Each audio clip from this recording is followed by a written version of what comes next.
Hello everyone, and welcome back to Tales from the Old Ones.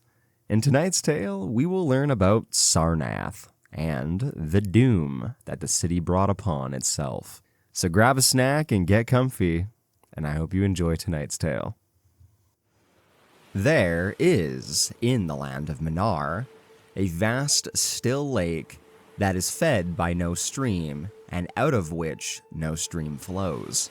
10,000 years ago, there stood by its shore the almighty city of Sarnath, but Sarnath stands there no more. It is told that in the immemorial years when the world was young, before ever the men of Sarnath came to the land of Manar, another city stood beside the lake, the grey stone city of Ib, which was old as the lake itself, and people with beings not pleasing to behold. Very odd and ugly were these beings, and indeed, most beings of a world yet inchoate and rudely fashioned. It is written on the brick cylinders of Cadatharin that the beings of Ib were in hues as green as the lake and the mists that rise above it, that they had bulging eyes, pouting, flabby lips, and curious ears, and were without voice. It is also written that they descended one night from the moon in a mist. They and the vast still lake and the grey stone city Ib.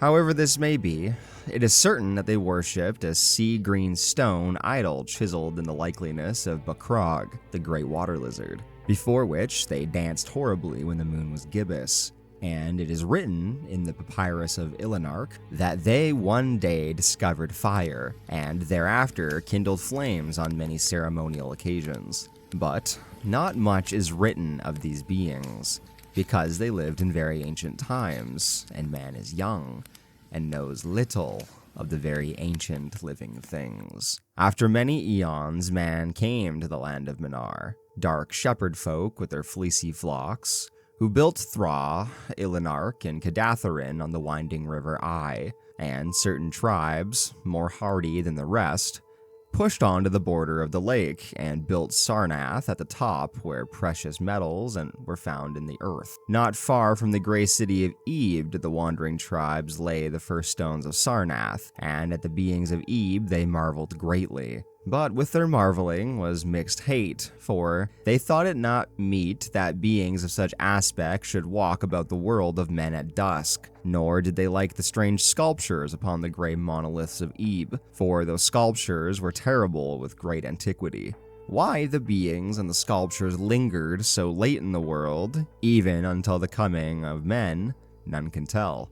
Unless it was because the land of Manar is very still, and remote from most other lands both of waking and of dream. As the men of Sarnath beheld more of the beings of Ib, their hate grew, and it was not less because they found the beings weak, and as soft as jelly to the touch of stones and spears and arrows. So one day the young warriors, the slingers and the spearmen and the bowmen, marched against Ib and slew all the inhabitants thereof, pushing their queer bodies into the lake with long spears, because they did not wish to touch them, and because they did not like the grey sculpted monoliths of Ib, they cast these also into the lake, wondering from the greatness of labor how ever the stones were brought from afar, as they must have been, since there is not like them in all the land of Manar or in the lands adjacent. Thus, of the very ancient city of Ib was nothing spared save the sea-green idol chiseled in the likeness of Bakrog, the water lizard.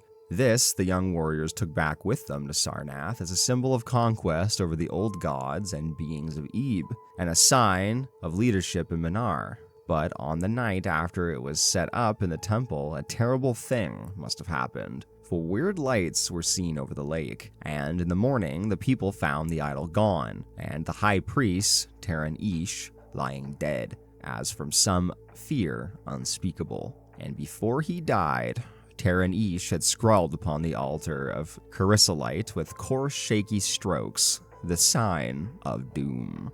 After Taran Ish, there were many high priests in Sarnath, but never was the sea-green stone idol found, and many centuries came and went, wherein Sarnath prospered exceedingly. so that only priests and old women remembered what Tarnish had scrawled upon the altar of chrysolite. Betwixt Sarnath and the city of Ilinark arose a caravan route, and the precious metals from the earth were exchanged for other metals and rare cloths and jewels and books and tools for artificers and all things of luxury that are known to the people who dwell along the winding river Ai and beyond. So Sarnath waxed mightily and learned the beautiful, and sent forth conquering armies to subdue the neighboring cities. And in time there sat upon a throne in Sarnath the kings of all the land of Manar and many lands adjacent. The wonder of the world and the pride of all mankind was Sarnath the Magnificent. Of polished, desert-quarried marble were its walls, in height 300 cubits and in breadth 75, so that chariots might pass each other as men drove them along the top. For full 500 stadia did they run, being open only on the side toward the lake, where a green stone seawall kept back the waves that rose oddly once a year at the festival of destroying Ebe.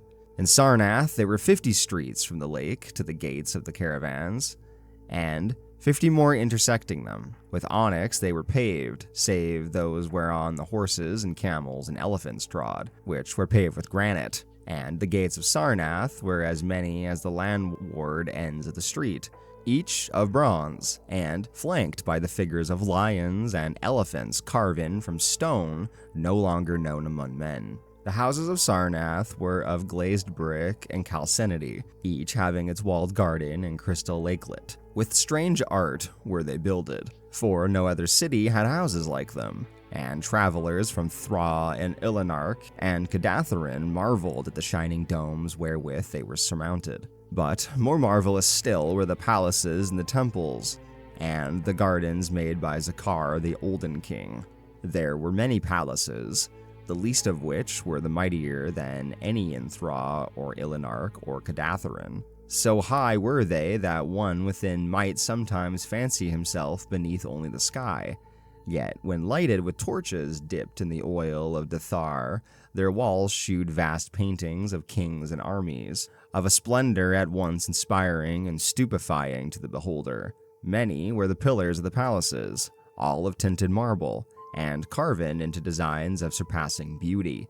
And in most of the palaces the floors were mosaics of beryl and lapis lazuli, and sardonyx and carbuncle, and other choice materials, so disposed that the beholder might fancy himself walking over the beds of the rarest flowers. And there were likewise fountains, which cast scented waters about in pleasant jets arranged with cunning art. Outshining all others was the palace of the kings of Manar and of the lands adjacent. On a pair of gold crouching lions rested the throne, many steps above the gleaming floor, and it was wrought of one piece of ivory, though no man lives who knows whence so vast a piece could have come. In that palace there were also galleries, and many amphitheaters where lions and men and elephants battled at the pleasure of the kings. Sometimes the amphitheaters were flooded with water conveyed from the lake in mighty aqueducts, and then were enacted stirring sea fights, or combats betwixt swimmers and deadly marine things. Lofty and amazing were the 17 tower-like temples of Sarnath, fashioned of bright multicolored stone not known elsewhere. A full 1,000 cubits high stood the greatest among them, wherein the high priest dwelt with a magnificence scarce less than that of the kings.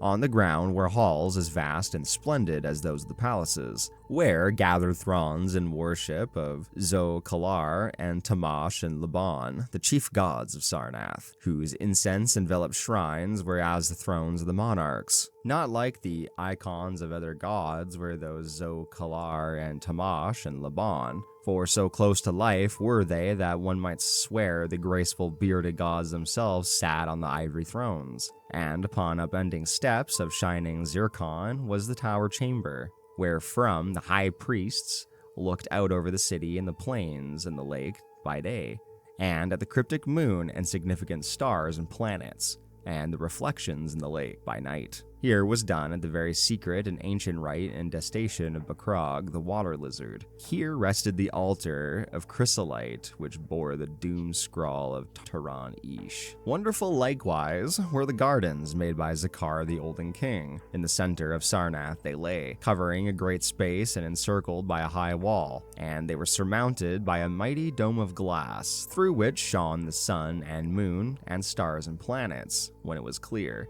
and from which were hung fulgent images of the sun and moon and stars when it was not. In summer, the gardens were cooled with fresh odorous breezes skillfully wafted by fans, and in winter they were heated with concealed fires, so that in those gardens it was always spring. There ran little streams over bright pebbles, dividing meads of green and gardens of many hues, and spanned by a multitude of bridges. Many were the waterfalls in their courses, and many were the lilied lakelets into which they expanded. Over the streams and lakelets rode white swans, whilst the music of rare birds chimed in with the melodies of the waters. In ordered terraces rose the green banks, adorned here and there with bowers of vines and sweet blossoms, and seats and benches of marble and porphyry, and there were many small shrines and temples where one might rest or pray to small gods. Each year there was celebrated in Sarnath the feast of the destroying of Ebe, at which time wine, song, dancing, and merriment of every kind abounded.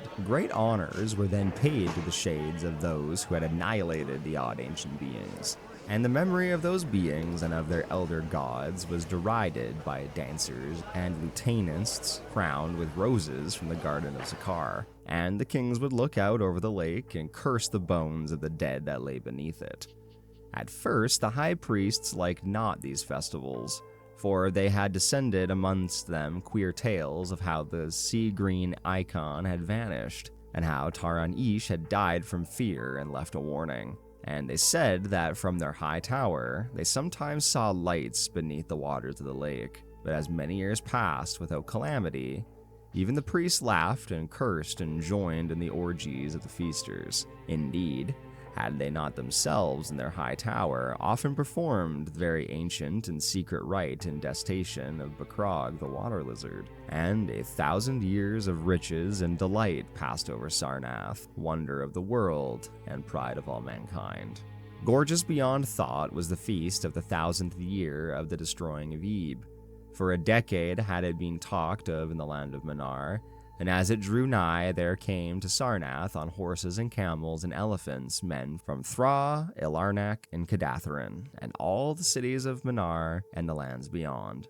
Before the marble walls on the appointed night were pitched the pavilions of princes and the tents of travelers, and all the shore resounded with the song of happy revelers. Within his banquet hall reclined Nargis High, the king, drunken with ancient wine from the vaults of conquered Thanath, and surrounded by feasting nobles and hurrying slaves. There were eaten many strange delicacies at the feast, peacocks from the isles of Nariel in the Middle Ocean, young goats from the distant hills of Implan, heels of camels from the Benizic desert, nuts and spices from the Sadathrian groves, and pearls from wave-washed metal dissolved in the vinegar of Thra. Of sauces there were an untold number, prepared by the subtlest cooks in all of Manar, and suited to the palate of every feaster. But most prized of all the viands were the great fishes from the lake, each of vast size, and served upon golden platters set with rubies and diamonds. Whilst the king and his nobles feasted within the palace and viewed the crowning dish as it awaited them on the golden platters, others feasted elsewhere. In the tower of the great temple the priest held revels, and in pavilions without the walls the princes of neighboring lands made merry.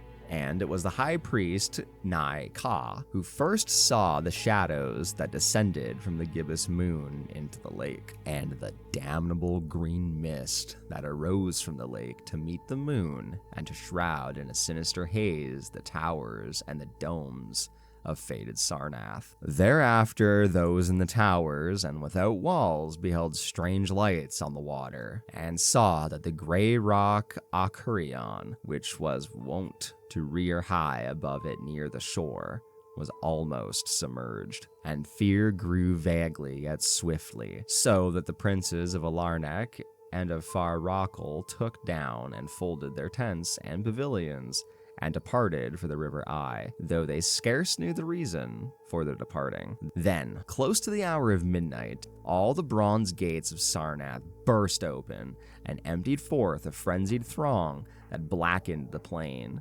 so that all the visiting princes and travelers fled away in fright. For, on the faces of this throng was writ a madness born of horror unendurable, and on their tongues were words so terrible that no hearer paused for proof. Men whose eyes were wild with fear shrieked aloud of the sight within the king's banquet hall, where through the windows were seen no longer the forms of Nargis High and his nobles and slaves, but a horde of indescribable green voiceless things with bulging eyes, pouty, flabby lips, curious ears. Things which danced horribly, bearing in their paws golden platters set with rubies and diamonds, containing uncouth flames. And the princes and travelers, as they fled from the doomed city of Sarnath on horses and camels and elephants, looked again upon the mist-begetting lake and saw the gray rock Akurion was quite submerged. Through all of the land of Minar and the lands adjacent spread the tales of those who had fled from Sarnath, and caravans sought that accursed city with its precious metals no more. It was long ere any traveler went thither, and even then only the brave and adventurous young men of distant Felona dared make the journey. Adventurous young men of yellow hair and blue eyes, who are no kin to the men of Minar. These men indeed went to the lake to view Sarnath, but though they found the lake still itself, and the gray rock Alcurion which rears high above it near the shore, they beheld not the wonder of the world and pride of all mankind, where once had risen walls of 300 cubits and towers yet higher, now stretched only the marshy shore, and where once had dwelt 50 millions of men, now crawled only the detestable green water lizard. Not even the mines of precious metal remained, for doom had come to Sarnath. But half buried in the rushes was spied a curious green idol of stone, an exceedingly ancient idol coated with seaweed and chiseled in the likeness of Bakrog, the great water lizard. That idol, enshrined in the high temple at Ilarnak, was subsequently worshipped beneath the gibbous moon throughout the land of Minar. Thank you all so much for watching. So, if you've made it this far, please consider leaving a like on the video and even subscribing. It would genuinely mean the most. Thank you again so much, and I'll see you all in the next one. Have a good night.